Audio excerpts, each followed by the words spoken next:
Retour sur le plateau de Ouro Africa, je l'ai dit, nous épiloguons sur la transition burkinabé ce soir. Nous reviendrons aussi en seconde partie sur l'impact des communes dans la dynamique souhaitée du développement sur le continent africain.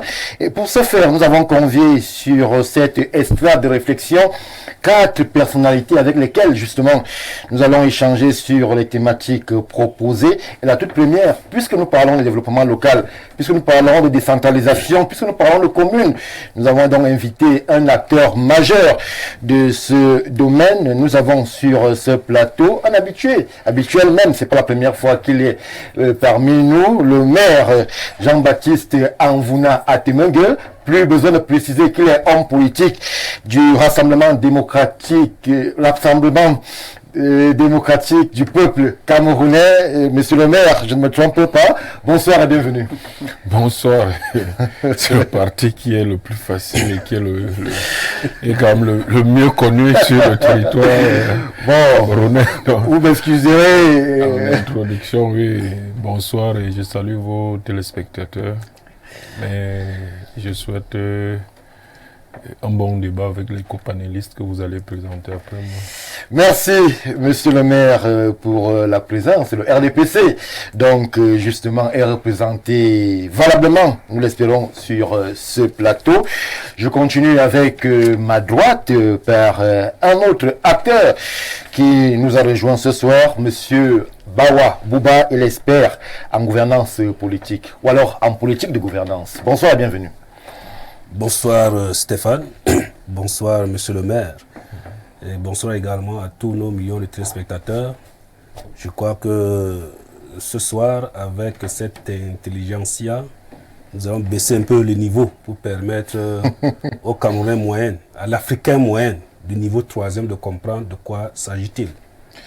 Merci, monsieur Bawa. Nous allons tout de suite rassurer ceux qui nous regardent et qui nous parlent de problèmes de son, que toutes les mesures sont d'ores et déjà prises par les équipes techniques pour pouvoir avoir le meilleur des sons, comme Info TV l'a toujours présenté. Donc, rassurez-vous, c'est un détail qui sera réglé dans les plus brefs instants. Je poursuis les présentations avec, à ma gauche, le seul et unique représentant de la société civile sur ce plateau, le docteur Jean-Moïse Mbok nous fait une fois de plus l'honneur et l'amitié de sa présence. Nous lui disons bonsoir, mais surtout bienvenue.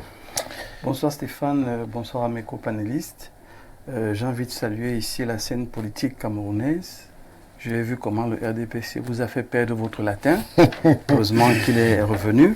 Je veux saluer tous les acteurs qui sont dans le domaine. On a vu un peu Kamra Libi, Maurice Kamto être secoué par une sortie tonitulaire. Voilà, secoué par une action du MINAT. Je salue également le président Bedigui. Permettez-moi pour sortir, après avoir salué tous les hommes politiques, je n'ai pas, la liste n'est pas exhaustive, mais que tous les hommes politiques camerounais se sentent salués parce que nous avons besoin de vous pour que le jeu politique soit encore plus intéressant et même que le RDPC qui est aux commandes puisse avoir un peu de pression pour que les choses se passent davantage pour les populations que nous représentons ici. Je vais sortir en saluant le ministre de la Défense parce que j'ai bien dit et je maintiens ma position, il n'y a pas fait d'unité, mais on a vu l'armée se mobiliser de manière extraordinaire. Oui. On a eu un défilé vraiment digne de la nation camerounaise.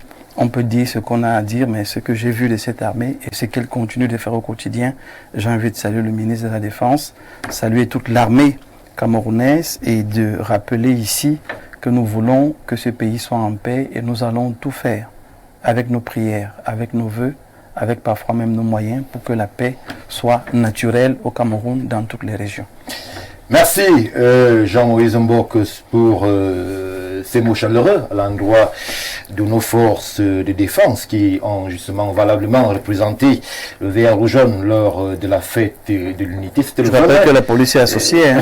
Police, sapeurs-pompiers, vraiment Jean-Moïse Ngo.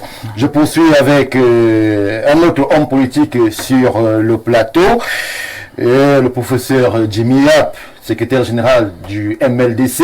Lui aussi nous accompagne ce soir. Nous lui disons bonsoir et surtout bienvenue. Thank you, Stefan. Thank you for having me, ladies and gentlemen, and dear Cameroonians who are watching us at home. God bless you. I represent my political party tonight here, just to I will be trying to explain what is the local development mean for MLDC, because at the end of the day, it's about empowering Cameroonian, because most of the time we talk about things that are not related to the benefit of Cameroonian. I mean the common Cameroonian. So I really hope that with my dear colleagues here today, we are going to talk about it. So, Stéphane, ce qu'on oublie souvent, c'est que c'est le bien commun qui est au centre, qui devrait être au centre de toutes les politiques. Alors, le thème de ce soir est très important. Le développement local est très important. Mais je peux vous rassurer qu'il a échoué. Non, on va pas faire le débat tout de suite. Non, pas le débat là. Mais nous disions juste bonsoir et bienvenue.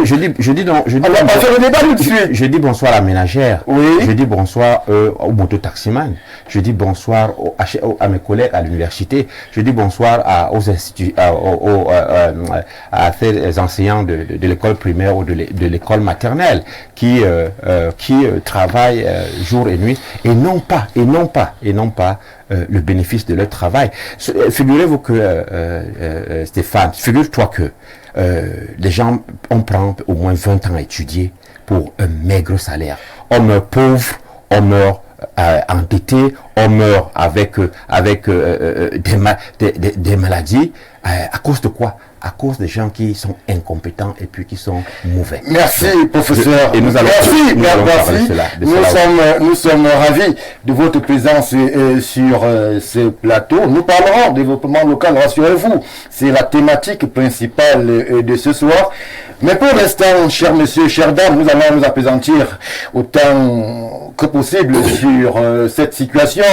Jean-Baptiste Anvouna Temengue, nous appelons avec beaucoup de surprise, ou pas, que la transition du côté du Burkina Faso va passer à 5 ans, dès le 2 juillet prochain, et que justement au terme de ces 5 ans-là, le capitaine Ibrahim Traoré sera en capacité de pouvoir être candidat à l'élection présidentielle. Alors ce soir, nous nous posons la question, est-il sur les traces de Mamad Idriss Déby qui a bien regardé, a subi, ou alors a suivi le même parcours, une transition de 3-4 ans et une présidentielle assumée?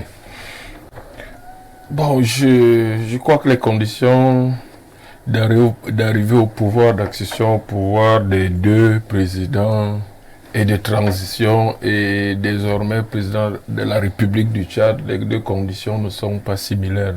Les deux ne sont pas arrivés au pouvoir dans les mêmes conditions. Il y a un qui était certes au gradé de l'armée tchadienne, qui arrive au pouvoir suite à un décès accidentel de son feu père de président de la République. Et les conditions, ces conditions accidentelles et le contexte sécuritaire du Tchad, visiblement, a rapidement légitimé le fait qu'il reprenne en main la sécurisation du pays et la poursuite d'un certain nombre d'actions de sécurisation de la sous-région Afrique centrale. Oui. Pour le Cameroun et pour les autres partenaires de ce pays, il était important de garder le cap vers la sécurisation, tous les projets de sécurisation de notre sous-région. Donc l'unanimité avait été rapidement acquise. Mais pour les autres cas que vous évoquez, l'autre cas, parce qu'ils sont 3, c'était des actions délibérées pour, à mon avis, interrompre déjà ce qui faisait office de transition avant. Donc c'est une nouvelle transition. Une transition dans la transition. Qui se perpétue. Pour ce qui est du Burkina Faso, depuis le départ du président Compaoré, évidemment, qui jouait aussi à peu près le même rôle de stabilisation et de parrain un peu au niveau sécuritaire de sa sous-région. Il y a un problème effectivement de sécurité dans ce pays et dans la sous-région. Des États qui n'ont pas assez de ressources et qui doivent faire face, comme nous aussi, à un moment, à cette vague d'islamisme et d'autres acteurs. Au-delà de la situation sécuritaire qu'on peut comprendre, mais comprenez-vous que la transition, lorsque le capitaine Traoré arrive, il promet un retour rapide des civils au pouvoir. Il fait pratiquement la deuxième année de transition, mais là nous avons 5 ans de transition encore. Est-ce que vous comprenez l'urgence à rester autant de temps au pouvoir pour un retour à l'ordre constitutionnel? Il y a beaucoup de gens qui ont cru au départ que c'était des sortes d'hirondelles qui annonçaient un printemps venu d'Afrique de l'Ouest. Mais moi, je suis sceptique parce que tout cela ne change pas les conditions structurelles de fond pour le décollage à la fois démocratique et économique de ces États. Donc, c'est un éternel recommencement. Oui. Ce n'est pas dans 5 ans qu'il y aura des perspectives forcément, parce que, comme je l'ai dit, les conditions d'arrivée même et les idées défendues par ces acteurs, pour moi, me rendent sceptique. Malheureusement, il y a une grande partie de la jeunesse africaine qui y croit. C'est le dilemme un peu en Afrique. Certes, il faut une autonomie, il faut des pouvoirs nationalistes. Mais le nationalisme n'est pas toujours ce qu'on croit. Ce n'est pas toujours ce folklore anti-français ou anti-telle grande puissance. Le nationalisme, c'est parfois nécessairement l'ouverture pour aller chercher ce qu'il y a de bien ailleurs, y compris chez le pire ennemi. Le nationalisme, c'est un ensemble de convictions et d'actes au quotidien. Aimer les siens, c'est aussi vouloir qu'ils soient libres, oui. Les respecter, leur accorder leur dignité, toi-même qui es à la tête de cet État. Donc, vous ne pouvez pas réclamer la dignité de vos peuples vis-à-vis de l'ancienne puissance coloniale qui n'a pas toujours voulu donner cette dignité, on est d'accord, mais vous-même, vous ne pouvez pas, au nom de ce combat contre un ennemi, entre guillemets, vous ne pouvez pas vous-même être les premiers à retirer la dignité à vos populations, comme on le voit dans ces États où il n'y a plus de partis politiques, il n'y a pas de liberté d'expression, il n'y a pas d'amélioration même des conditions économiques de vie, le chômage, les conditions de vie, que ce soit au Mali, au Burkina ou à côté au Niger, ne se sont pas améliorées depuis que ces acteurs sont arrivés à la tête de ces États. Au contraire, les conditions de vie se sont détériorées davantage, plus que ce qui était, plus que ce que les dirigeants d'avant offraient aux populations. Mais je pense que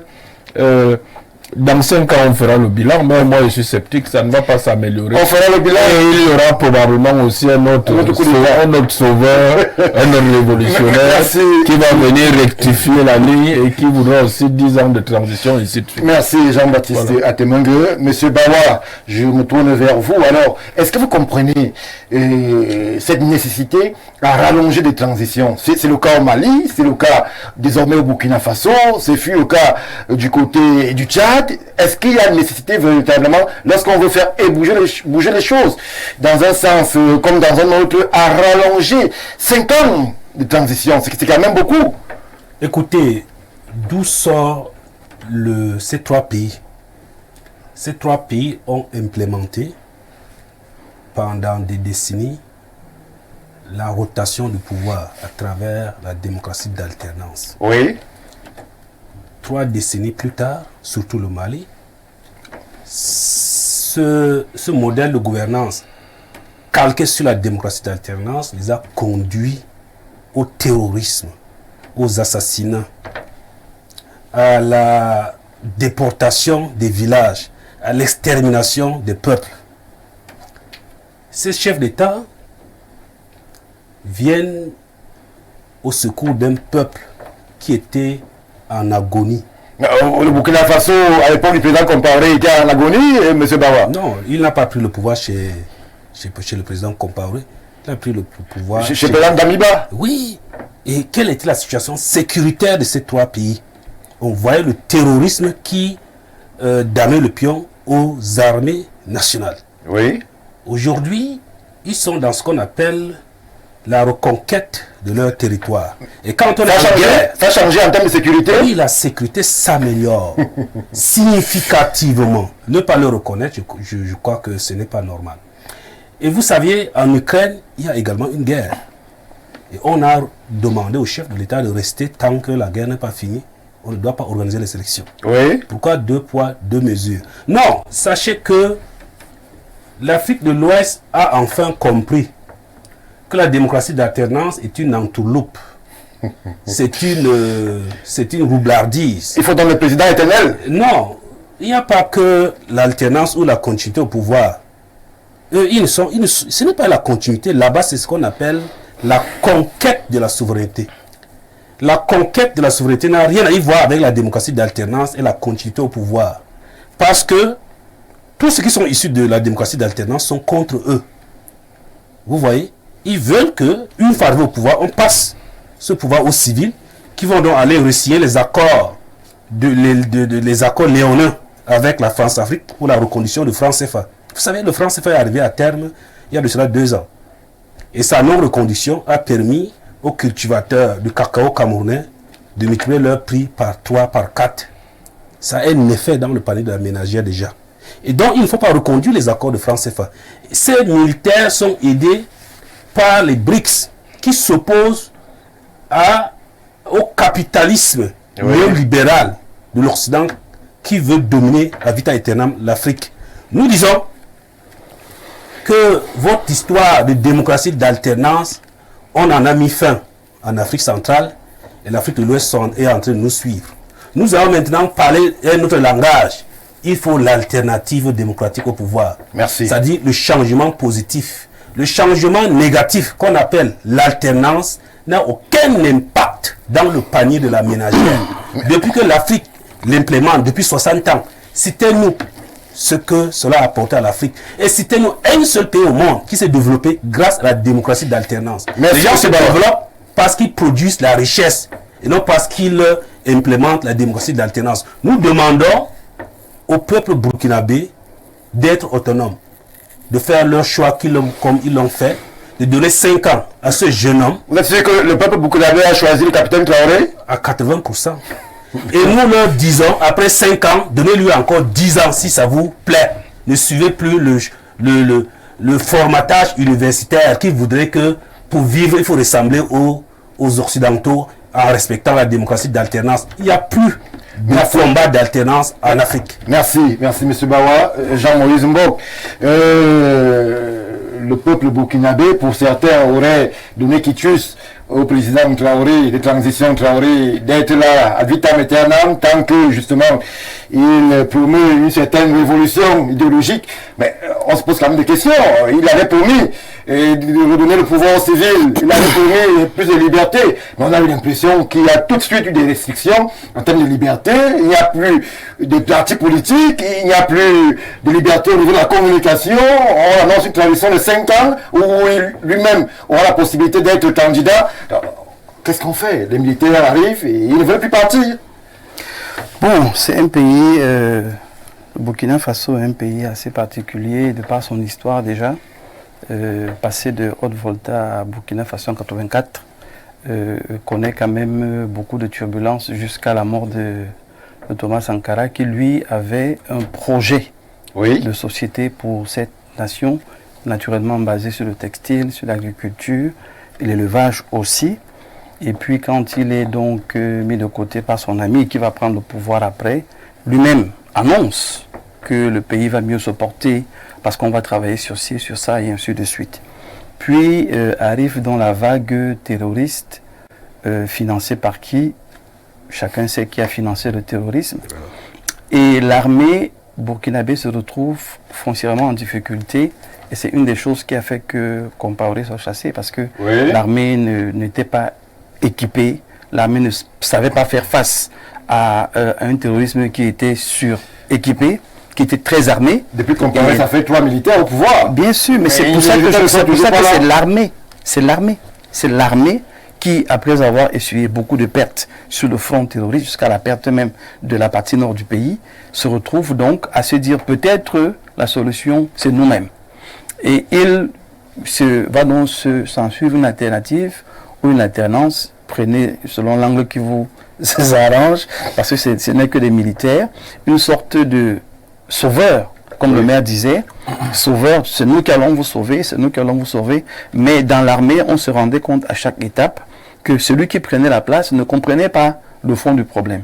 Il me semble, je peux me tromper, il me semble que Traoré aujourd'hui a compris le fond du problème. Tu as compris? Il me semble qu'il a compris le fond du problème, ayant même déjà un coup d'État. Il me semble donc qu'il a compris et qu'il sait parler le langage qu'il faut aux militaires. Il faut rappeler, et je suis d'accord avec M. Bawa, parce qu'une certaine sécurité est en train de revenir, tout simplement parce que les ressources sont dirigées aussi vers l'armée. L'armée reçoit un équipement nouveau et avec l'appui de la Russie. Souvenez-vous que les pays de l'AES sont quand même dans une sorte d'alliance. Et dans leur alliance, connaissant leurs véritables défis qui sont le terrorisme d'abord et puis le développement ensuite, passant par le souverainisme qui est leur monnaie à eux, dans ce construit, le président Traoré a donc certainement trouvé des moyens, des éléments pour expliquer à son entourage, dont naturellement l'armée, et peut-être aux hommes politiques, que peu importe celui qui prendra le pouvoir en l'État, non, on n'est pas d'abord sur ce qui nous plaît ou pas, on est sur la réalité. La réalité est que le pays est en difficulté, le pays passe par des vagues troubles. Il y a que le président Traoré pour non, écoutez Stéphane, le pays passe par des situations compliquées, c'est lui qui est là. Ce n'est pas comme si on est parti de ramasser au quartier pour dire c'est lui qui va venir sauver. Non, il a pris 2 ans pour étudier la situation de Burkina Faso. J'estime qu'il la connaît aujourd'hui mieux qu'un citoyen lambda. J'estime qu'il a trouvé quand même des arguments pour avoir 5 ans.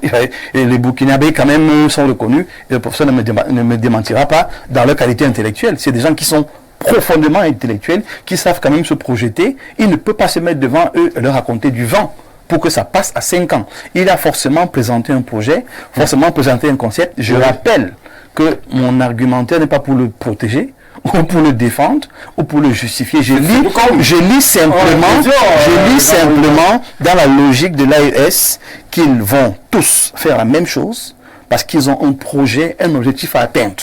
Le premier, il est sécuritaire. Le deuxième, c'est la souveraineté. Et ça passe par la monnaie. Et le troisième, c'est de constituer une sorte de force qui va pouvoir être une sorte de relais pour la Russie en Afrique de l'Ouest. Et c'est le bloc-là qui est en train d'être construit. Souvenez-vous quand même que la Russie les a équipés fortement, ces 3 pays récemment. C'est même passé sur les réseaux sociaux. Tout a été vu, ça a été connu. Donc aujourd'hui, s'il demande 5 ans pour pouvoir se représenter après, j'estime qu'il a présenté un projet à tous qui sont autour de lui, et c'est à partir de ce projet qu'il y a un travail qui est fait. Je sors en disant simplement ceci. Que ce soit lui, que ce soit un autre, si le Burkina Faso peut retomber sur ses pieds, c'est un pays dans lequel j'ai été pendant j'ai fait plusieurs voyages au Burkina Faso, c'est un pays qui est encore vierge. On parle du Cameroun, c'est un pays qui est encore vierge. C'est des gens qui sont simples, qui sont très accueillants, qui sont avenants, mais les voir se soulever comme on les veut se soulever, c'est parce que la souffrance est profonde. Monsieur le maire le disait encore. Aujourd'hui, M. Traoré est en train de révolutionner le fonctionnement interne du pays. C'est-à-dire que les ressources sont en train d'être réparties et c'est le militaire qui ne se cache pas des actes qu'il mène, de la façon qu'il pose. Donc, si vous regardez de près la situation du Burkina Faso, il est en train de faire des choses de manière concrète. Est-ce que ça justifie les 5 ans? Non.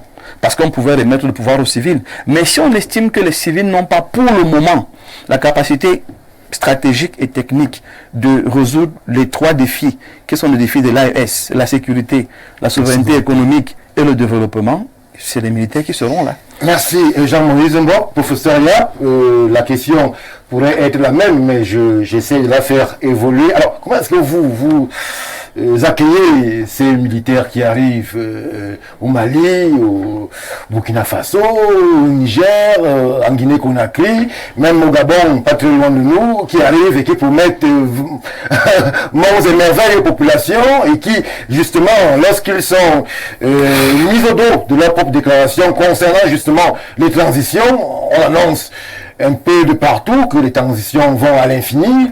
On parle de 5 ans désormais pour le capitaine Traoré. Comment est-ce que vous appréhendez en tant qu'homme politique ce qui pourrait s'apparenter à des violations de la démocratie telle que connue par les normes internationales?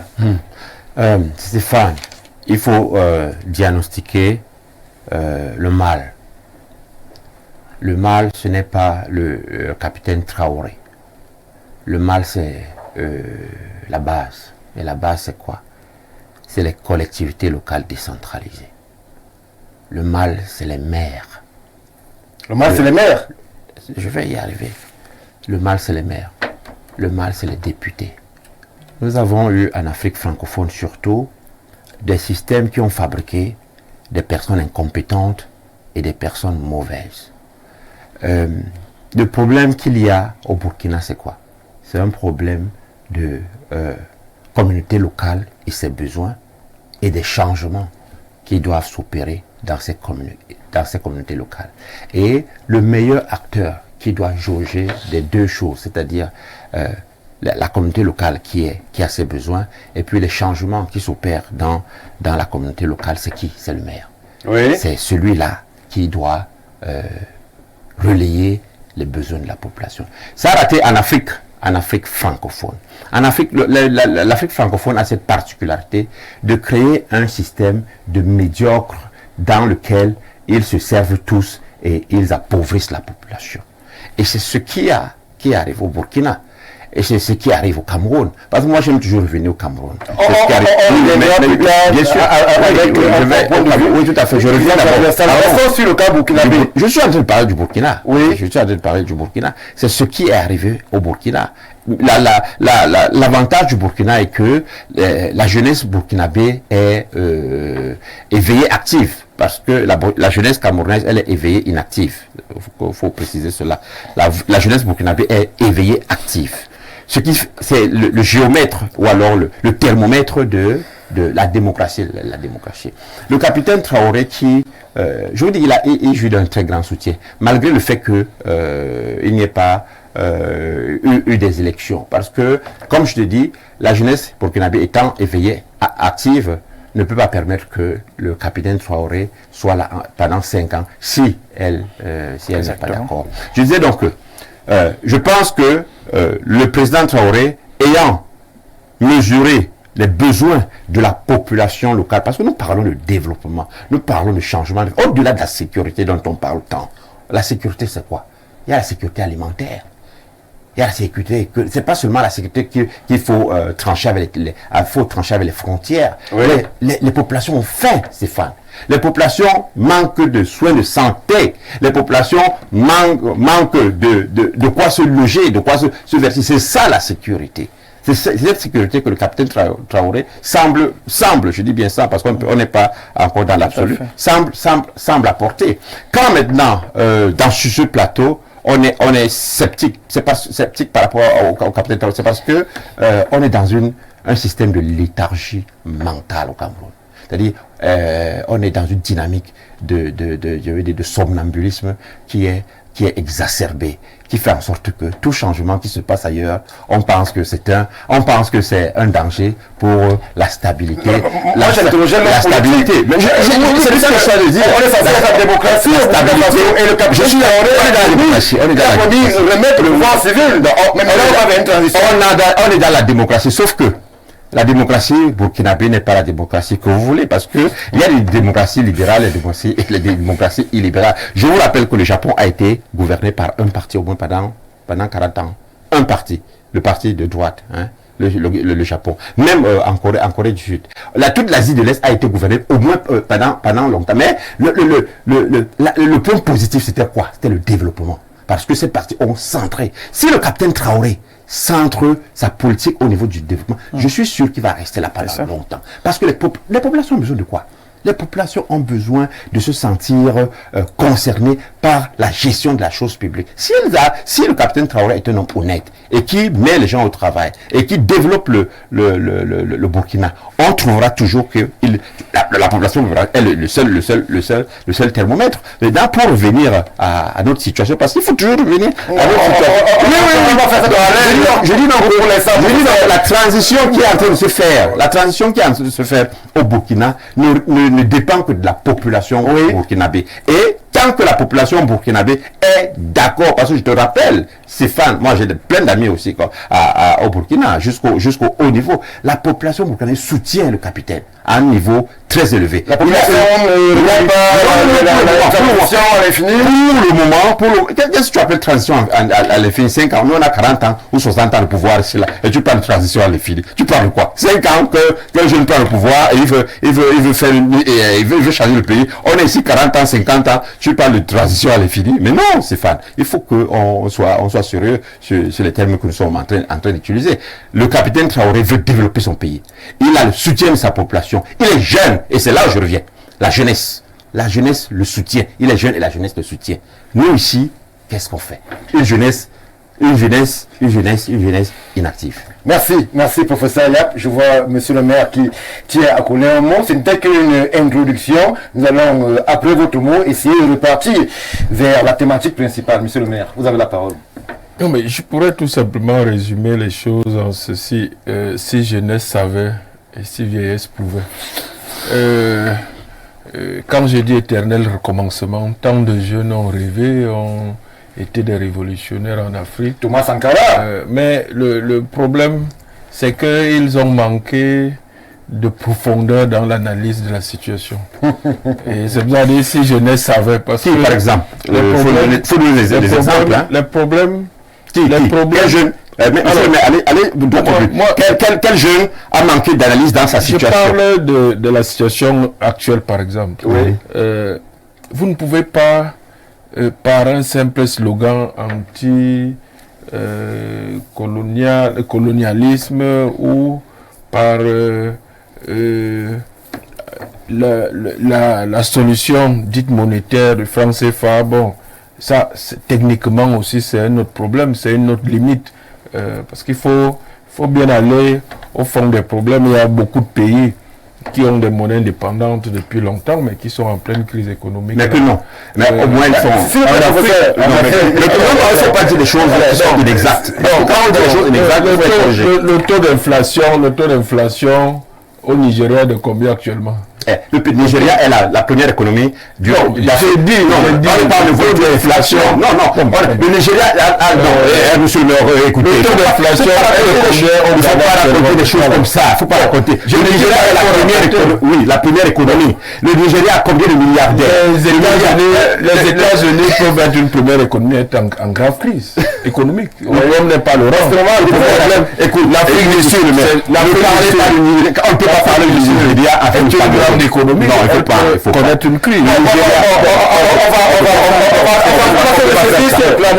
Et monsieur le maire, je n'ai pris qu'un exemple. Donc, il faut bien analyser beaucoup de choses en profondeur. Prenons l'exemple du problème démographique. Vous savez que le Niger, le Burkina, le Mali, ce sont parmi les pays au monde qui ont le taux de fécondité les plus élevés. Oui. Ça, c'est donc, quand on dit un langage occidental. Le Niger, monsieur le maire, je vais juste interroger. Mais pourquoi je vais laisser parler? Oui, il y a un discours qu'il ne faut pas laisser. Vous aurez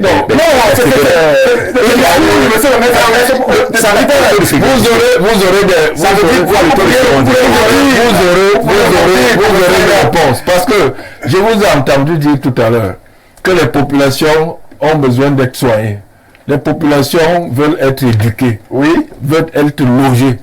Alors, quand vous avez une population qui est triplée en 20 ans, et donc, il y a à peine 25% ou même 20% qui doivent prendre en charge avec ce qu'ils produisent, l'éducation, la santé, les logements, les infrastructures de 80% qui sont menacés et qui n'ont pas la responsabilité gouvernementale, l'anticipation du gouvernement, la capacité d'anticipation en termes de population.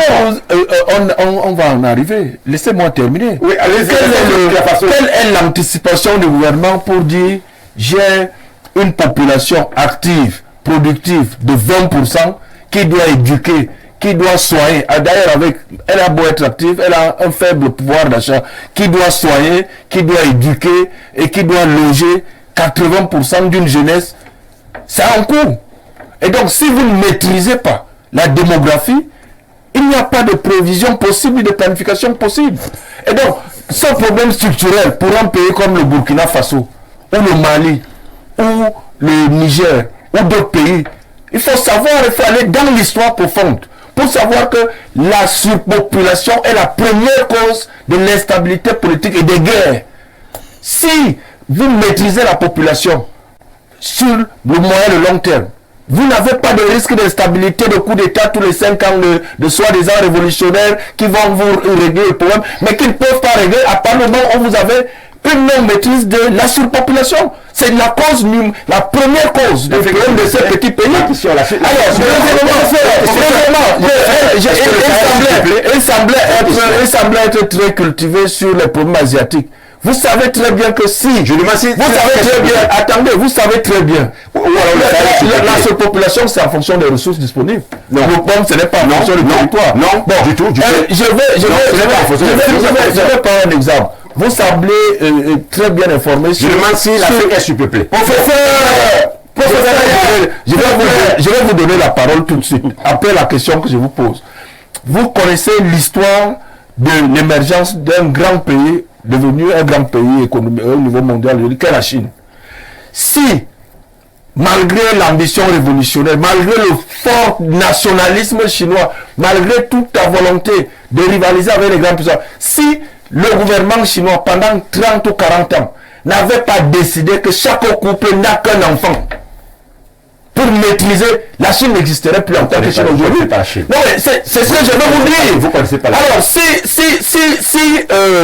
un capitaine, comme celui qui est Traoré, me dit aujourd'hui que sur 30 ans, tout couple burkinabé n'aura qu'au maximum un enfant ou deux, je peux vous garantir que dans 30 ans, il y aura une solution en termes de logement, de santé, de prise en charge de tous les moyens. C'est ce que la Chine a fait. On ne peut pas dire qu'un jeune homme arrive parce qu'il pense qu'il est révolutionnaire, il a de bonnes idées. Mais tant que vous avez, par exemple, parce que c'est le problème numéro 1 de ces pays-États, de nos petits-États, tant qu'il y a un taux de fécondité de 37 enfants sur 1000 habitants, vous ne pouvez rien régler. Et je peux vous donner rendez-vous dans 5 ans, dans 10 ans, dans 20 ans, on en sera toujours là. Et peut-être même dans une situation pire. Voilà, merci. Je ne voulais pas prendre le discours occidental. Mais quand on parle de soigner et d'éduquer et de loger les gens, c'est occidental. Donc il faut appliquer des solutions rationnelles qui permettent d'allouer efficacement les ressources qui sont rares nécessairement, les ressources rares, même s'il faut accroître ces ressources disponibles, il y a un processus. Vous ne pouvez pas les accroître si vous ne maîtrisez pas la démographie.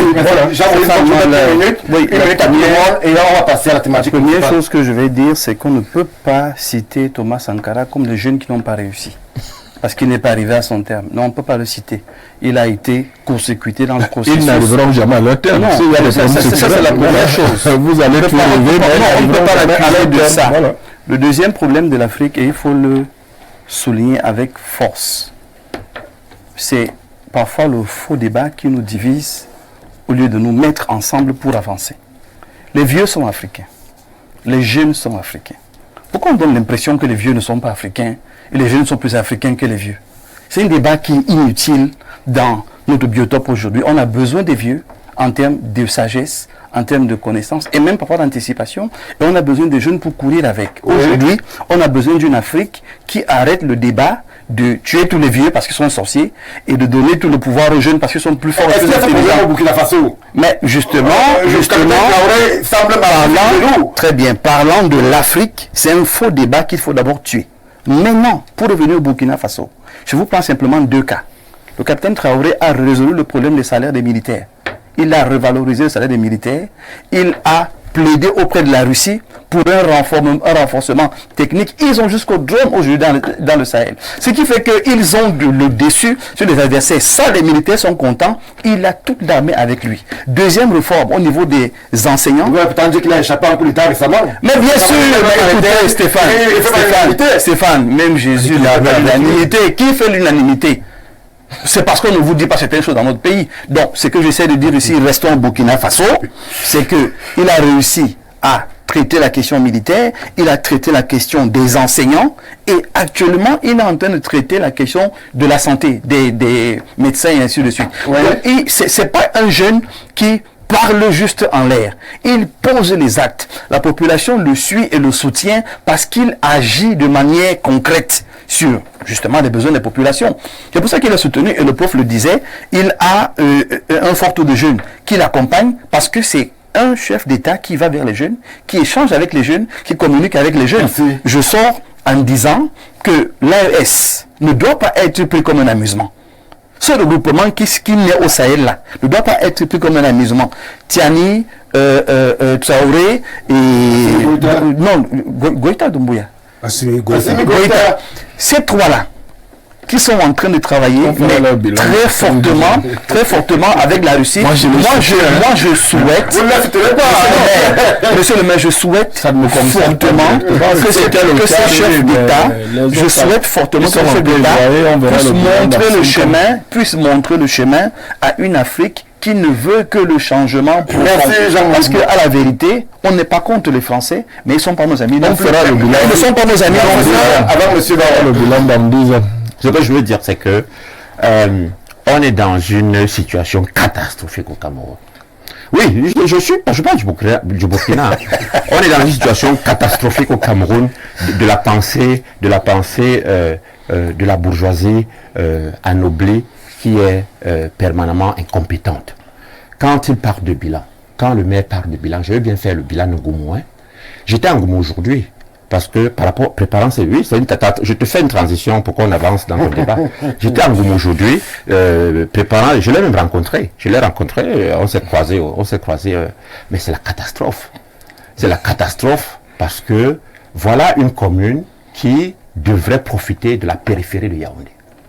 Qu'est-ce qu'on appelle périphérie? On appelle périphérie un endroit qui est décentré d'une localisation principale.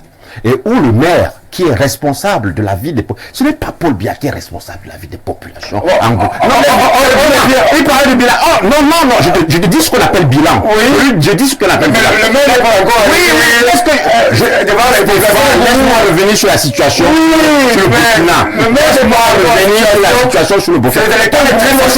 On est très facile à juger l'extérieur par rapport à tout ce qui se passe. C'est-à-dire les Camerounais sont à faire des jugements sur les autres, ils sont très forts. Ils veulent le bilan. Je veux bien qu'on fasse le bilan, ici, même au Cameroun, qu'on fasse le bilan. Ils demandent le bilan après 5 ans ou bien après 2 ans pour un jeune qui a été compris par ses populations. Je suis pas sûr que le maire a été compris par ses populations. Mais maintenant, pour revenir, on va parler de Ngoumou tout à l'heure, parce que j'y étais. Je dis le bilan dans 10 ans. Oui, je ne demande pas le bilan là maintenant. Oui, non, je dis, moi, je veux revenir pour l'expérience. Pour revenir pour un peu conclure, je dis que tant que les communautés locales décentralisées et les problèmes qui sont sous-jacents à ces communautés locales ne sont pas réglés, parce que c'est chaque communauté qui a ses problèmes. Tant que ce n'est pas réglé, Stéphane, comme au Burkina, comme partout en Afrique, surtout francophone, il y aura toujours un ressurgissement d'un semblant éternel recommencement par rapport au capitaine Traoré. Le capitaine Traoré a beaucoup de mérite, hein. Il a beaucoup de mérite d'avoir réuni sa population autour d'un projet. Je vais vous dire, que ce soit, j'ai étudié l'Asie lui, il ne connaît pas la Chine. Moi, je connais la Chine. J'ai étudié l'Asie de l'Est et la Chine. Je vais te dire, qu'est-ce qui a réuni, dans la même chambre, moi, j'ai écrit le football. Non, écoutez, quand on parle, c'est ça le problème au Cameroun. J'ai au moins 5 ouvrages sur la Chine. Et de grands noms, vous comprenez, hein? Je ne suis pas assis en train de blaguer ou bien en train de raconter de l'histoire. Je suis un expert de la Chine. Quand je vais en Chine, on me paye un bien first class par le gouvernement chinois. Donc il faut arrêter de blaguer sur les choses qui sont importantes. Donc, quand je dis que je suis un expert, il n'est pas expert, il n'est pas expert. Je dis au sujet Qu'est-ce que vous avez fait? il ne connaît pas la chose. Parce qu'il n'a rien écrit. Il sort de Ngoumou. Il n'a rien écrit. Donc, je dis donc que quand on parle de développement au niveau local et de bilan, il faut être sérieux. Si le capitaine Traoré n'avait pas compris cela, c'est-à-dire rentrer à la base. Moi, j'ai vu comment d'où il est parti. Hein. Il est parti de la base. C'est la jeunesse. C'est la jeunesse. Et maintenant, je vais ressortir sur le débat jeunes-vieux. Écoutez, c'est la jeunesse qui change un pays, c'est pas les vieux. Les vieux sont au Sénat, les vieux donnent des conseils, mais c'est pas les vieux qui vont en guerre. Première guerre mondiale, deuxième guerre mondiale, que ce soit toutes les guerres, ce ne sont pas les jeunes qui font. On ne va pas les chasser. Non, on ne chasse pas les vieux. D'accord. C'est là le problème. Justement. On n'est pas là-dedans. Mais quand on a des mauvais vieux, qui ne veulent pas donner. Bon, là, c'est autre chose. Voilà, qu'on ne veut pas donner. Vous savez en Chine comment ça se passe, à part dernièrement, Xi Jinping, on appelle ça, chaque 5 ans, il y a un renouvellement de la classe politique. Chaque 5 ans. Même si actuellement Xi Jinping a pris le pouvoir parce qu'il a un projet. Professeur, on va l'ajouter. Je suis donc en disant que dans tout pays, il y a un renouvellement de la classe politique. Dans tout pays. Okay. Et dans tout pays, il y a un renouvellement, même au niveau de la force productive, parce qu'il faut revenir au niveau de la force productive. Merci, professeur. Qui est transformatrice du développement. La force positive, ce n'est pas la vieillesse, c'est la vieillesse. Merci, professeur. M. Bawa. 1 minute, on sort de cette introduction qui nous a pris assez de temps d'ailleurs. 1 minute. Qu'est-ce que vous pensez de la situation? Comment est-ce que vous prédisez l'avenir du Burkina Faso dans les 5 prochaines années, puisque la transition s'est octroyée 5 ans? Tant que nous, les Africains, nous n'allons pas commencer par étudier nos problèmes sous un angle idéologique, on ne comprendra jamais le monde dans lequel nous appartenons. Je vous dis idéologiquement, l'AES est en train de suivre l'Afrique centrale par rattrapage. C'est ce que nous étudions, nous, dans notre université. Mais il n'y a aucune intervention de l'AES à l'Afrique centrale. Je vous dis, c'est pour dire que l'AES est en train d'imiter plutôt l'Afrique centrale en disant non à l'alternance. Voilà d'abord le point commun. Oui. Avant, ils étaient dans l'alternance, le docteur Moïse. Aujourd'hui, ils ne veulent plus de l'alternance. L'Afrique centrale, depuis 30 ans, ne veut pas des alternances. Il faut plutôt poser le problème. Pourquoi l'Afrique centrale ne veut pas de l'alternance? Ne posez pas la question pourquoi on ne perd pas l'alternance. Si on était intelligent, on doit poser la question pourquoi les gars de l'Afrique centrale ne veulent-ils pas l'alternance? Et vous nous invitez, nous les idéologues, on va vous expliquer. Aujourd'hui, l'AES a compris que le chemin de l'alternance est mauvais. L'AES suit plutôt l'Afrique centrale. Idéologiquement, nous avons dit qu'il y a 5 étapes pour permettre le développement de l'Afrique. Merci. Et ces étapes-là, l'AES et l'Afrique centrale sont en train de le mettre en place. Il faut qu'on organise un débat idéologique. Le débat d'âge n'a pas sa place sur Africa, puisque nous sommes africains. On va révéler 1 ou 2 réactions rapidement parce que justement nous n'avons pas assez de temps. Bonsoir à vous sur le plateau. S'il vous plaît, dites au professeur Yap de laisser parler les autres qui restent sur le débat. Vous parlez du Burkina Faso et non du Cameroun et de Ngoumou. Merci à vous, cher Belinga, depuis le Cansonnel. On vous a compris. Bonsoir, monsieur Mbarga, et à vos brillants invités. J'ai rigolé à gorge déployée quand monsieur le maire de Ngoumou parle de surpopulation. Il est élite de premier plan dans une région où des espaces sont vides de population. La Malaisie, l'Indonésie, le Japon, l'Inde sont des puissances parce qu'ils ont une population qui constitue un marché. Ce sont des mauvaises politiques publiques qui posent les faux problèmes de la surpopulation. Enfin, dans notre pays, pourquoi les régions de l'Ouest et de l'extrême Nord prétendent être des forces politiques puissantes? C'est bien parce qu'ils ont une population nombreuse. C'est M. Ngwa Sanzwango qui a réagi à ce qui est dit sur ce plateau. Bonsoir, dans quelques années, on nous dira que c'est lui, l'espion de l'OTAN. Tant que quelqu'un d'autre fera un coup d'État, ça a toujours été le cas au Cameroun. Ceux qui combattaient Aïd, je viens de nous expliquer comment c'était lui le parfait.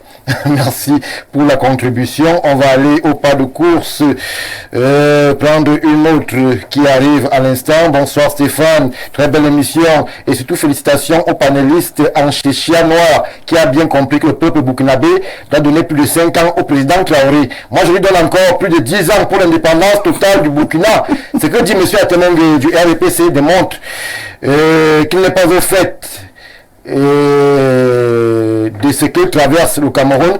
Le Burkina est sur une bonne voie. Vive les BRICS. Ainsi conclut monsieur Yam.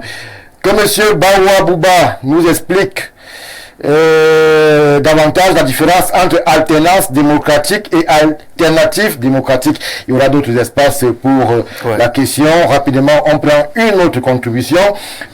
Bonsoir à vous. Dites au professeur Yap, l'Afrique du Sud est redevenue la première puissance économique d'Afrique. Dites à monsieur Bawa que la monnaie n'est pas un indicateur de développement économique, mais c'est bien le niveau d'industrialisation qui développe un pays. Le capitaine Traoré n'a jamais revalorisé le salaire des enseignants. Merci à vous. Bonsoir. Faux débat sur l'âge. Les vieux d'aujourd'hui sont les jeunes d'hier et vice-versa. Merci pour la contribution. Je souhaite rappeler à monsieur le maire que le slogan en Chine, une famille, un enfant, n'était pas suivi par une grande partie des Chinois. Vous avez des familles de 8 enfants, mais officiellement, cette famille déclare juste un enfant qu'on prend en compte. Même en France, même la France qui préconise la limite de naissance, vous avez des familles à 8 enfants. Merci à vous, cher Armand, pour la contribution. Bonsoir le plateau. Dites à monsieur le maire qu'il ne connaît point l'histoire et surtout que le capitaine Traoré est en train de bâtir au Burkina Faso la puissance d'un pays de nos jours et sa croissance démographique. Merci pour la contribution. On va s'arrêter là. On va demander une toute brève respiration en régie et nous revenons tout de suite pour parler de l'impact des communes dans la stratégie et la dynamique de développement sur le continent africain.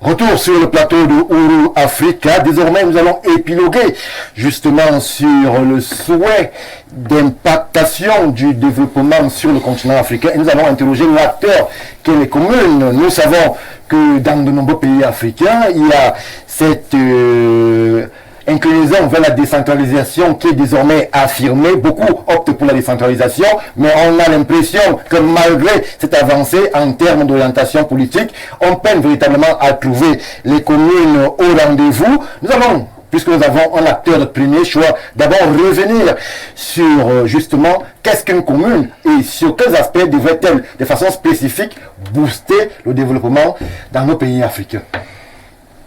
Alors,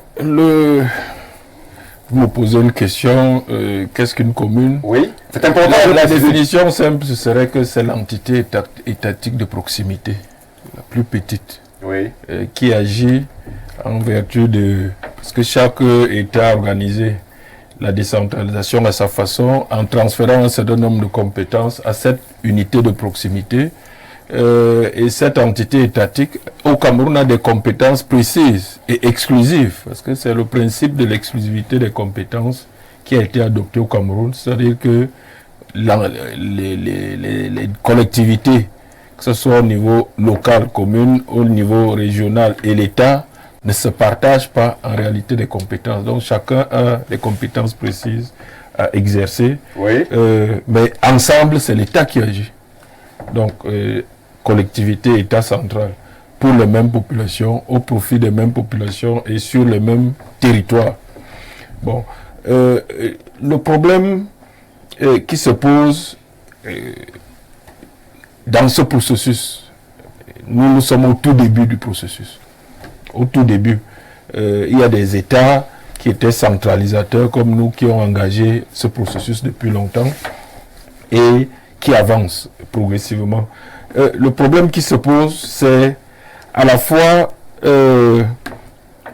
la maîtrise par les entités que sont les communes des compétences transférées. Et ça pose un problème de ressources humaines. Le problème qui se pose aussi, qui est majeur, c'est le transfert des ressources qui accompagnent le transfert des compétences. Tout à fait. C'est-à-dire que si l'État dépensait avant le processus une certaine somme dans son budget pour exercer cette compétence, il paraît naturel que lorsque l'État a transféré cette compétence pour qu'elle soit exercée par le conseil régional ou la commune, que ces ressources soient transférées.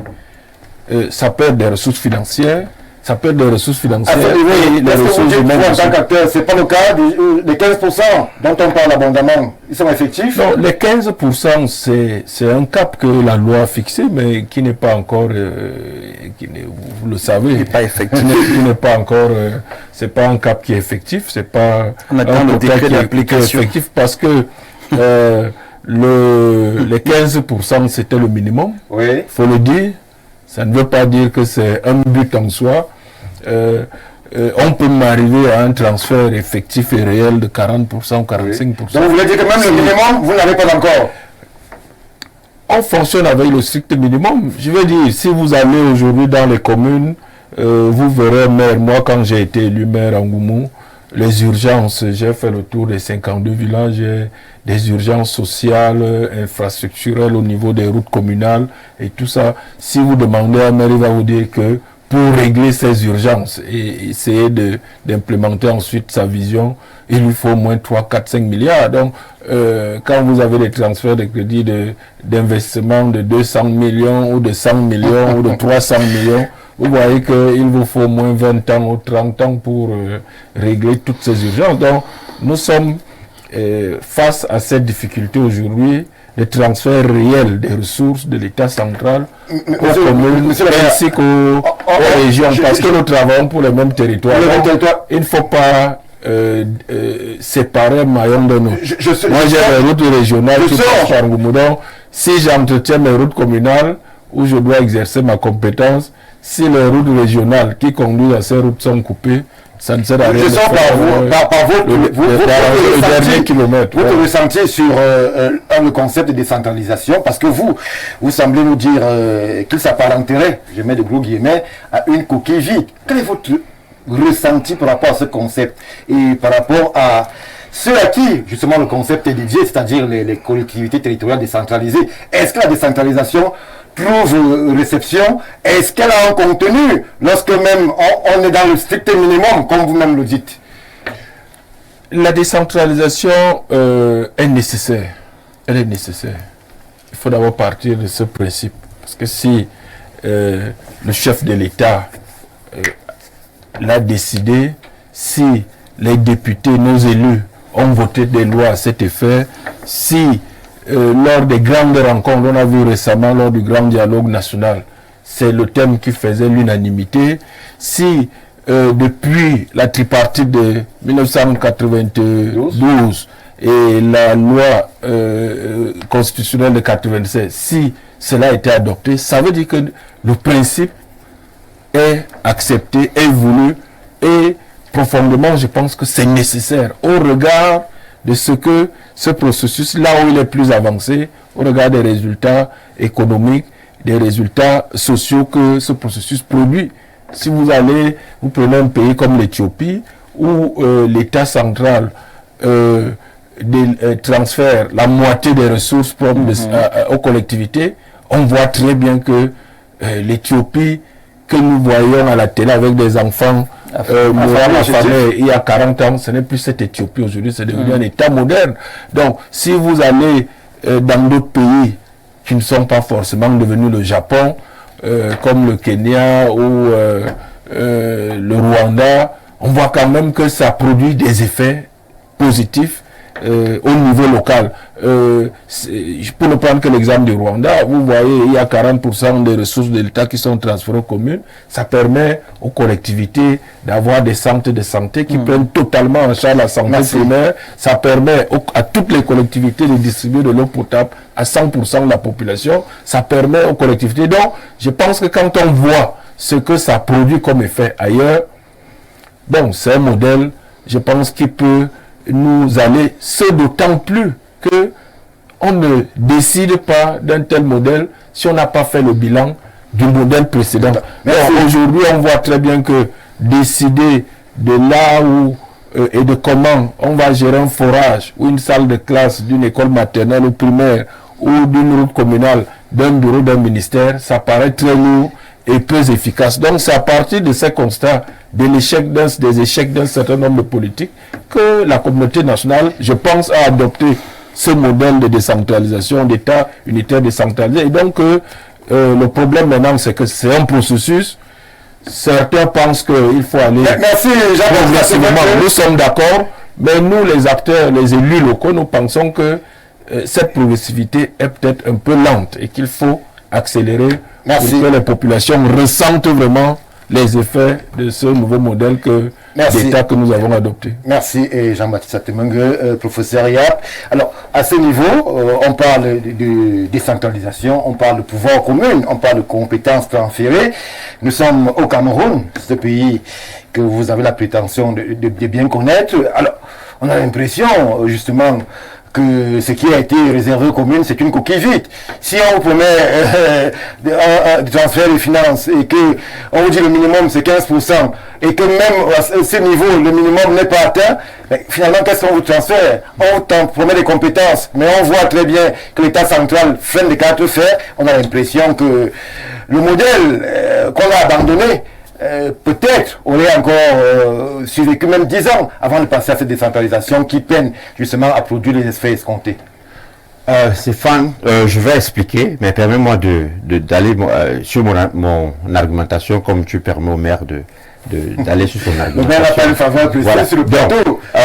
Commençons par, en 2023, le ministère des Relations extérieures m'a invité à animer des séminaires sur le renforcement des capacités des communes, du moins des communautés territoriales décentralisées. On a été à Kribi, où ils ont invité presque toutes les communautés territoriales décentralisées sur les relations Chine. Comment est-ce qu'il faut maximiser le partenariat Chine avec les mairies. Alors j'expliquais à ceux qui étaient présents, pas beaucoup de maires de Yaoundé étaient présents, d'ailleurs je pense même pas qu'il y en avait, mais il y avait 30 au moins qui étaient présents. Je leur expliquais que la Chine est le seul pays qui est capable de fournir aux mairies camerounaises un partenariat vis-à-vis de toutes les mairies. Et moi je ris quand j'entends le discours ce genre de discours. Ce n'est pas, je parle pas, le maire dit ce que tous les autres maires disent, hein, donc ce n'est pas à lui que je m'adresse véritablement. Je m'adresse à l'institution du RDPC qui a créé des mauvais maires. Hein, des maires incompétents et des mauvais maires. C'est ça, je m'adresse à. Donc le maire ne se sent pas personnellement visé. Je m'adresse pas à lui. Je m'adresse à l'institution qui a créé des mauvais maires. Qu'est-ce que c'est que les mauvais maires? C'est des gens qui, n'ont aucune éducation dans la gestion de la chose publique, et qui ne savent pas que la loi sur la décentralisation leur permet d'asseoir leur pouvoir et d'aider leur population. Quand on parle de centimes additionnels et que le FEICOM doit venir leur donner, ou alors que l'État doit leur donner les 15%, je dis, mais vous me faites rire. Installez des usines dans vos mairies. Nous, au MLDC, puisque je représente le MLDC, le Mouvement pour la libération et le développement du Cameroun, qu'est-ce que nous allons faire? Nous allons, toutes les mairies que nous allons prendre, parce qu'il faut aller sur le concret. Stéphane, quand on parle beaucoup de théorie, quand on rencontre beaucoup d'histoires, on ne comprend pas où on va. Moi, je reviens sur la chose. On parle du développement par la base, le local. La mairie est la seule entité. Il a bien défini, le maire, il a bien défini qu'est-ce que c'est qu'une commune. La mairie est la seule entité qui peut changer la vie des populations. Et la mairie change la vie des populations. Comment? Les lois sont déjà, la loi qui est là, au moins celle de la décentralisation, permet au maire individuel d'asseoir une usine pour résorber le problème du chômage dans sa commune. Nous, qu'est-ce qu'on va faire? J'étais Stéphane, je suis en train de parcourir les mairies. J'ai commencé par la Sanaga Maritime. Je vais d'abord parler par exemple de celle de la mairie de Pouma. Il y a un village qu'on appelle Ngompem. C'est un exemple palpant. Il y a un village qu'on appelle Ngompem où l'exécutif, je ne parle pas d'individu, l'exécutif a demandé ou alors a donné la permission à une entreprise de réhabiliter un pont. Mais cette entreprise a détruit le pont. Pour réhabiliter le pont, elle a d'abord détruit. Hein? C'est-à-dire que la rive gauche et la rive droite de ce village ne sont plus reliées. Depuis 4 ans, Stéphane. Depuis 4 ans que les populations sont divisées, il n'y a plus rien. Le maire n'est jamais passé là, le maire n'est jamais venu. Malgré les relances, je donne ce petit exemple. Là, c'est un exemple. Professeur, non, mais laisse-moi, je vais revenir. Permettez de faire mon travail, oui. Puisque nous, on n'a pas investigué. Vous faites une déclaration bien sûr. Okay. On va donc mettre des guillemets, le temps que nous, on puisse faire notre travail de journaliste. Je donne d'aller vérifier sur le terrain. Ok. Oui. Voilà. Second exemple. Là, c'est la mairie, ça c'est en Gompem, dans la mairie de Pouma, dans le département de la Sénégal-Maritime, où l'exécutif communal permet à une entreprise de priver d'ailleurs du bien public, parce qu'ils connaissent même pas ce qu'on appelle bien public, Stéphane. Ils savent pas ce qu'on appelle bien public. Le bien public qui est la chose qui peut être partagée par tout le monde, on l'a détruit en toute impunité. 4 ans que ces populations de Gompem ne sont pas connectées. Revenons sur une autre communauté. J'ai parcouru. Moi, je suis un acteur politique. Donc, je parcours en moto, hein. Je parcours en moto. Nos populations, pas comme le maire avec son 4x4 climatisé. C'est pas interdit. Non, c'est pas interdit. Voilà, évidemment, c'est pas interdit. Mais je dis que moi, je suis pas comme lui, mais je parcours en moto. La communauté de Diban. Voilà une maire, ou alors l'exécutif communal, qui trouve un marché, qui était un marché local très traditionnel. Le détruit parce que veulent implanter un marché moderne. Depuis 4 ans, ils ont détruit le marché, mais ils n'ont plus jamais implanté le marché. Revenons par exemple à Idea. Maintenant, je vais à Idea. Idea était la ville lumière. Vous savez ça, on ne passe pas à Idea, c'était toujours éclairé. Il y avait des grandes entreprises à Idea véritablement. Donc on ne peut pas parler, et c'est là où je vais te dire comment est-ce que la commune peut résorber le problème du Cameroun. Il y avait plusieurs entreprises, la Celucam, le barrage d'Idea et la Lucam. Normalement à Idea, une ville comme Idea, on ne peut pas parler de chômage. On ne devrait pas parler de chômage. On ne devrait pas parler de chômage, Stéphane, parce que ces 3 entreprises peuvent employer la plupart des jeunes qui sont dans le coin. Mais que font les mairies? Que font les maires?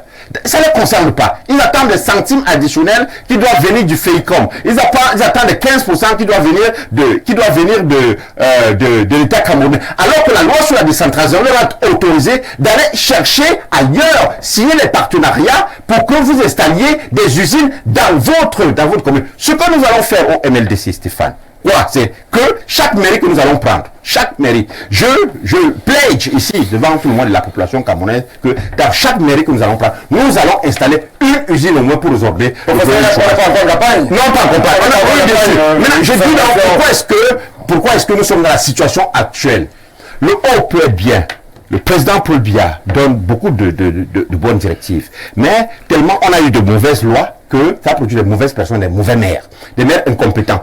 Je vous rappelle qu'il n'y a pas de concours pour être maire. Tout le monde peut devenir maire. Et dans les séminaires, il faut des séminaires de renforcement de capacité qu'ils n'atteignent même pas. Ils ne lisent pas.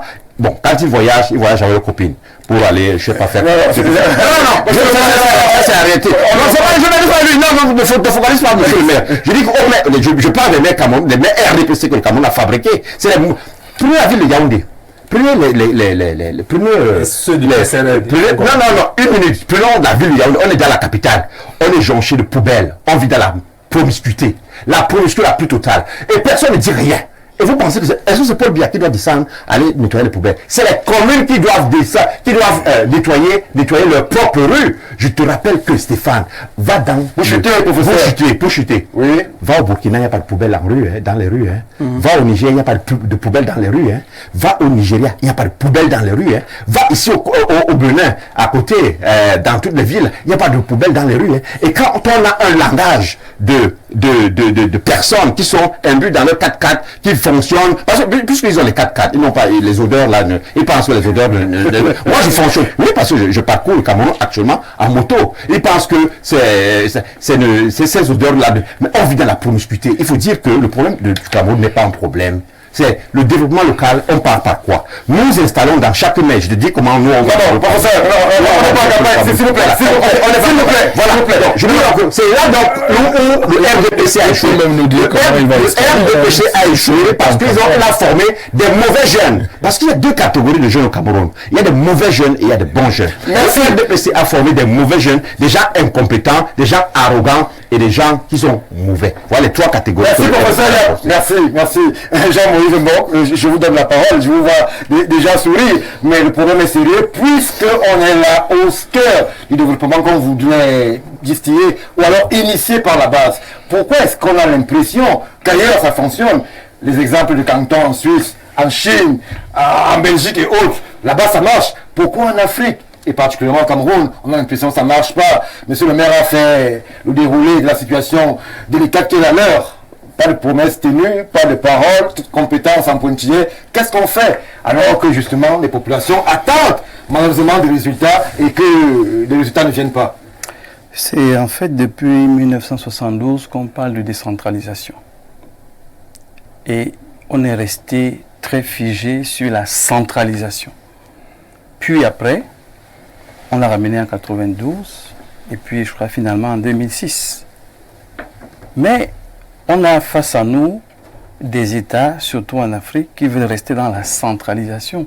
Parce que le président, c'est aussi cette puissance, cette capacité de placer, de nommer, de décider, et ainsi de suite. C'est un esprit qui est purement africain, la centralisation.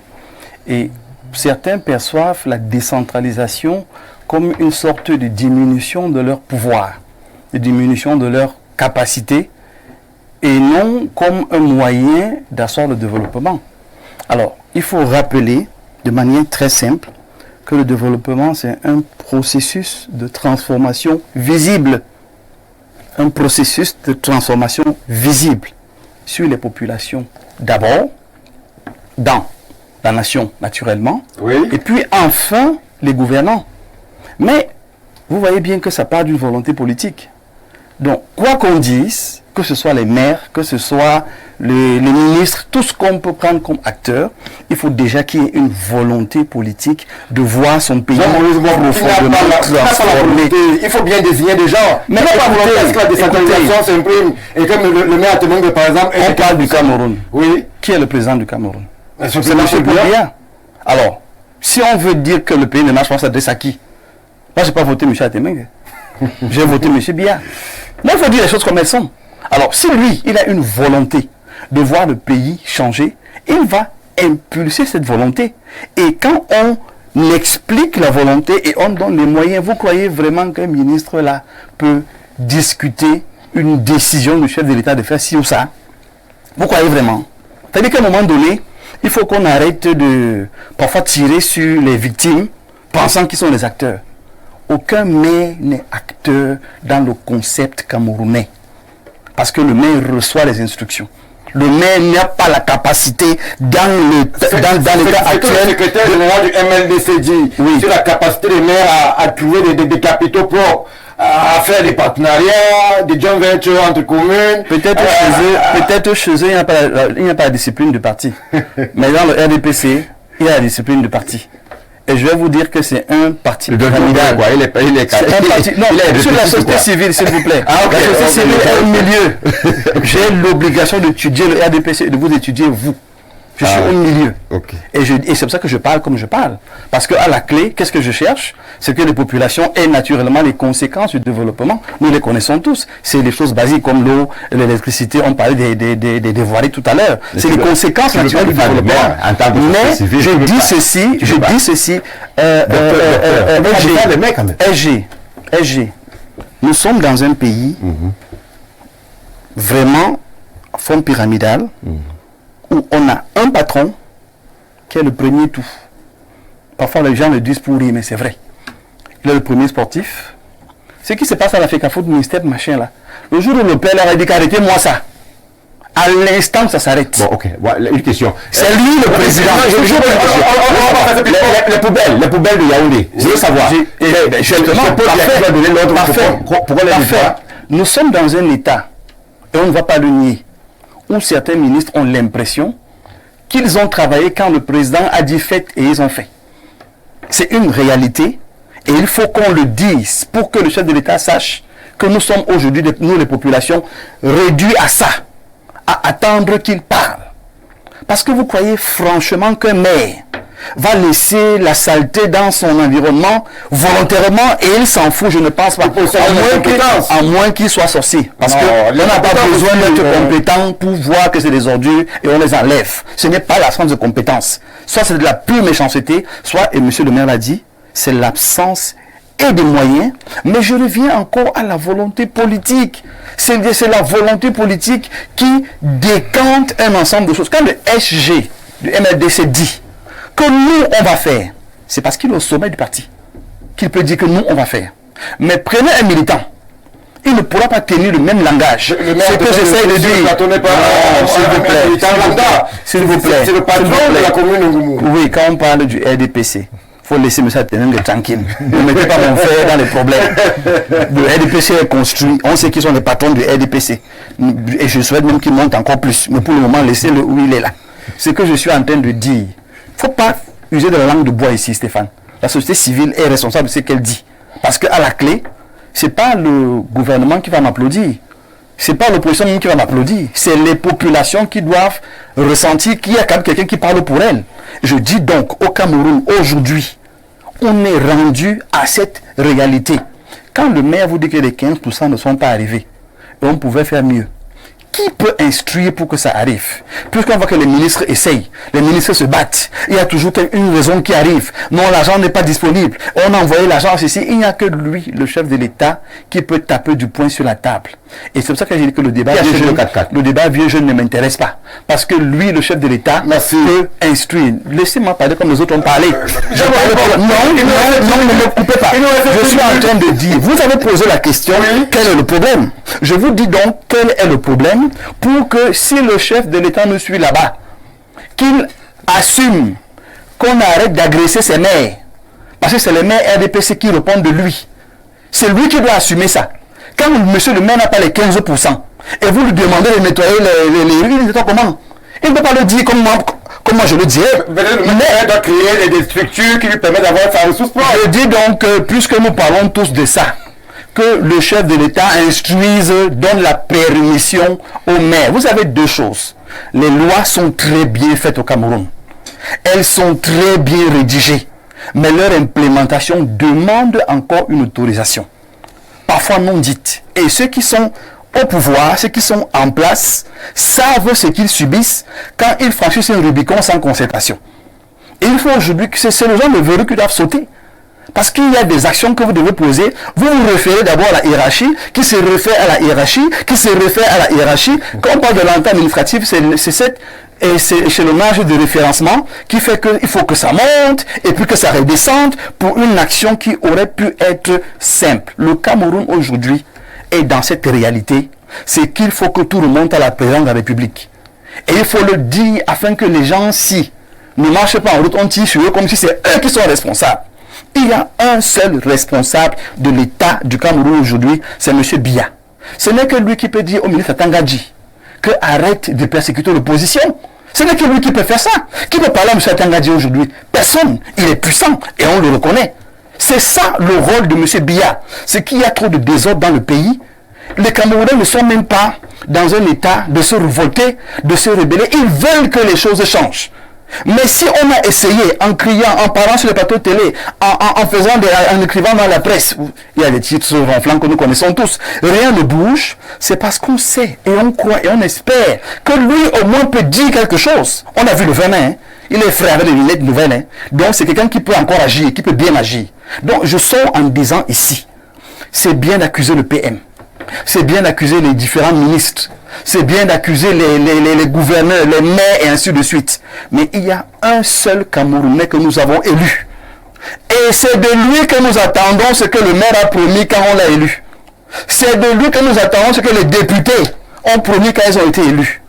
Il faut le dire de manière claire. Merci Jean-Maurice. Une fois que c'est dit, Stéphane, je sors en rappelant que le problème de l'eau, ce que Néou nous fait là, les poubelles, une fois de plus, M. Biya, monsieur le chef de l'État, les populations camerounaises, si on ne vous le dit pas, souffrent de ce genre de malaise et de désordre qui, à un moment donné, on se demande si on est en 2024. Merci. Il faut le dire de manière claire. Vous l'avez dit, Jean-Moïse Mbok, bonsoir, thème très authentique. Monsieur le maire parle du transfert réel des ressources de l'État central. Cependant, j'aimerais savoir quelles sont les stratégies mises en place par les maires eux-mêmes en tant qu'acteurs du développement local. Précisons que le rayonnement ici est entendu comme la capacité d'un territoire à attirer les populations, les capitaux et les entreprises pour influencer positivement le développement. Je laisse cette contribution, monsieur le maire Temengue, parce qu'elle nous vient de Laure, qui est une habitante, une citoyenne française qui réside précisément dans la commune de Lyon.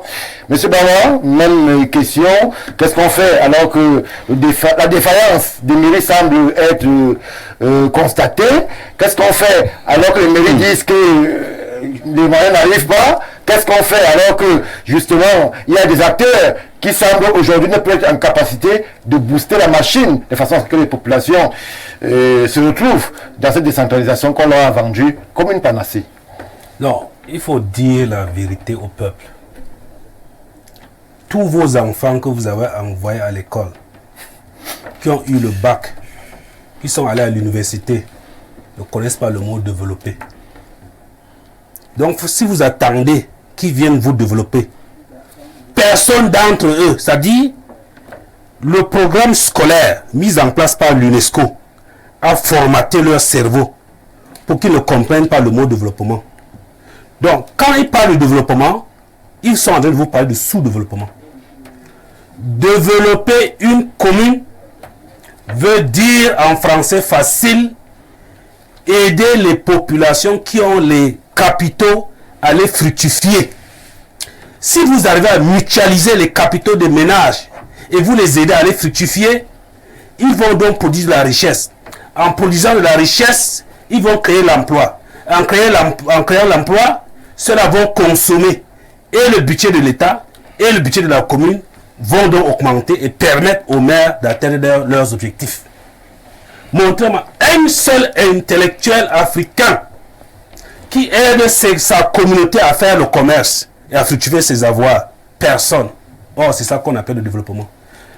Les partis politiques d'opposition en Afrique sont nuls, ne comprennent pas le mot développer un pays. Les partis politiques au pouvoir sont nuls, ne comprennent pas le langage de développer un pays. Il faut dire à nos téléspectateurs, si on vous dit en construisant la route, en donnant l'eau, en donnant l'électricité, c'est ça le développement, donc ils ne savent même pas ce que c'est le développement. C'est une conséquence.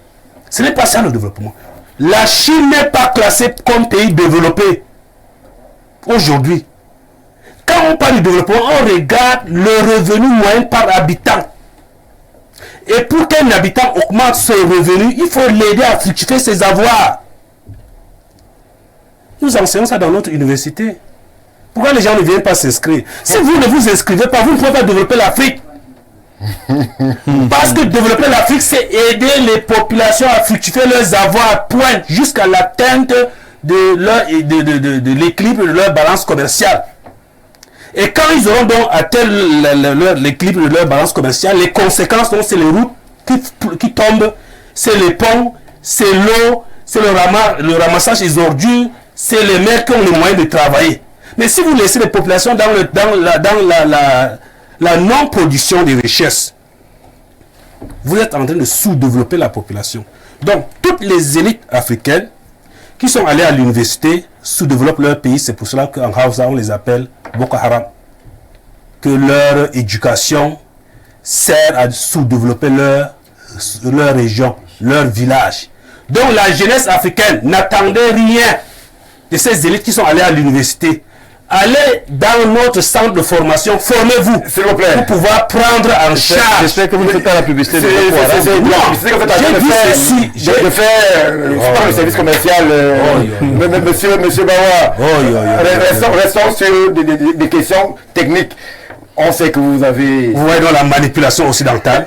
J'ai dit le mot Hausa, Boko Haram veut dire que l'éducation qu'on a réussi à l'université. L'éducation occidentale est interdite, elle est péchée. Et par le capitalisme. L'éducation occidentale est péchée. mais quand vous parlez de Boko Haram sur un plateau de télé, qu'est-ce que c'est on sait que c'est non, il n'y a pas de lavage de ça. Non, laissez-moi ne parlez même pas de ça. Dites que c'est une erreur, cette éducation. Ne parlez pas de Boko Haram. Parce que vous ce mot-là, ça fatigue. Dans le sens de l'Occident. Alors l'essentiel, M. Bawa, ce sont les Noirs qui tuent. L'essentiel, c'est Boko Haram, c'est les Noirs qui tuent. Il faut que la jeunesse africaine s'approprie du français de développement.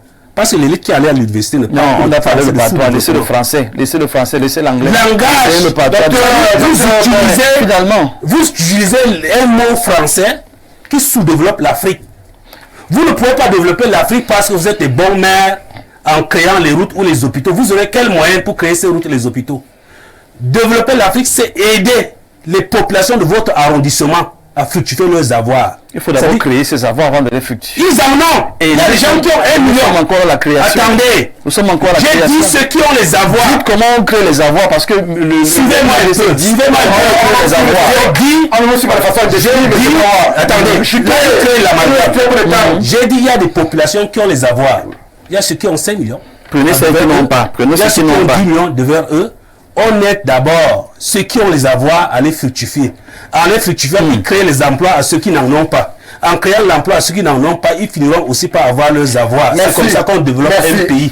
C'est comme ça que l'Occident procède. C'est comme ça que la Chine procède. Merci, M. Bawa. Merci. Il nous reste, le temps est même quasiment achevé, mais je vais prendre sur moi de donner 1 minute à chacun d'entre nous pour pouvoir sortir. Monsieur le maire, oui, il est 22h30. Si nous sommes précis, je vous donne 1 minute pour qu'on puisse dire un mot de conclusion. Bien évidemment, la problématique étant hyper sensible et hyper délicate à traiter en un seul jet. Donc je vous donne 1 minute pour donner vos impressions et peut-être vos perspectives dans la posture qui est la vôtre. Alors, 1 minute, monsieur le maire, vraiment. Non, il y a 2 choses que je voulais préciser. D'une part, le processus de décentralisation au Cameroun est à son démarrage, réellement. Donc, que ce soit l'État central, que ce soit les élus locaux, nous l'apprenons au fur et à mesure et nous l'implémentons. Même si nous, les élus locaux, nous pensons qu'il y a des résistances à certains niveaux de l'État central pour qu'on aille plus vite, parce que nous pensons qu'on peut aller plus rapidement. Mais je n'ai pas pris d'exemple tout à l'heure, vous avez remarqué, d'une décentralisation en Europe. J'ai pris l'exemple en Afrique. Pourquoi je l'ai fait? Parce que nous côtoyons les autres maires d'Afrique. Nous avons reçu récemment, une délégation de maires venant du Tchad. Mais pour eux, nous étions déjà tellement avancés quand on a fait le tour, on est allé au FECOM, ils admiraient la structuration du financement. Nous sommes allés au BUNEC, nous sommes allés dans certains communes. Les populations, elles sont... Lorsque nous discutons avec des maires du Sénégal, sur certains points, nous disent, mais vous avez de très bons textes. Nous, on voudrait avoir ça ici. Sur d'autres points, nous leur disons, si nous aussi, on pouvait avoir l'application telle que vous appliquez tel dispositif ici, on serait bien. Donc, c'est avec ces échanges d'expérience, et vraiment de façon pratique, que nous avançons par comparaison. Et c'est pour ça que je termine. On a parlé d'ordures. On a parlé de ramassage d'ordures tout à l'heure. Oui. J'ai parlé de centralisation au Rwanda. Au Rwanda, chaque habitant, même l'étudiant qui produit les ordures, dans quelques communes au Rwanda, paye une taxe directement à la mairie pour le ramassage des ordures. Merci. Et c'est comme ça que le problème a été réglé au Rwanda. Merci. Chaque État a une solution et par moment nous devons donc réfléchir concrètement à quelle solution pratique on règle tel problème. Merci, monsieur le maire. Parce que sinon, les autres solutions alternatives que je vois en face aussi peuvent aussi être que des théories. Merci. Vous comprendrez donc qu'on ne va plus accorder la minute prévue. On va s'arrêter là. Puisque... Non.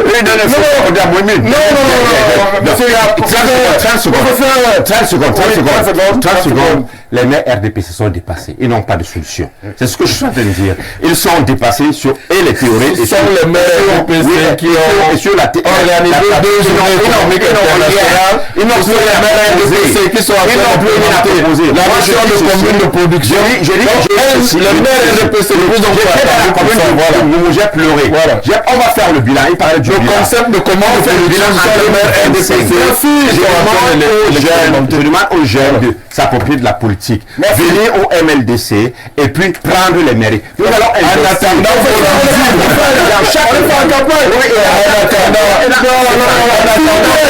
je vais le dire. Ce sont les maires RDPC qui ont, s'il vous plaît, inventé la notion de commune qui sont en train Stéphane, s'il vous plaît. Je veux simplement dire, Stéphane, le commerce intra-africain est une réalité. Il faut qu'on tombe profondément dans l'industrialisation, qu'on arrête le combat qu'on mène là, qu'on rentre dans l'industrialisation et on peut effectivement gagner le marché africain et créer des richesses. Merci. Nous avons créé la notion de commune de production. Nous avons organisé 2 journées économiques internationales avec le plus grand nombre d'entreprises jamais invitées au Cameroun. Est-ce que vous allez voir où elles seront? Vous allez voir. C'est pas parce que vous marchez à Montréal. Votre mandat est là. Merci, professeur. Rapidement. S'il vous plaît. Merci de nous avoir regardé. On va conclure avec cette tonalité. Merci à ceux qui ont réagi. Merci à ceux dont les contributions n'ont pas pu être relayées sur le plateau de Ouro Africa. On espère avoir été à la hauteur de cet échange que nous voulons panafricain. Cette teinture panafricaine que nous voulons à cette réflexion. Nous nous retrouvons bien évidemment lundi prochain lorsqu'il sera 21h à Yaoundé, Cameroun. Excellente fin de soirée.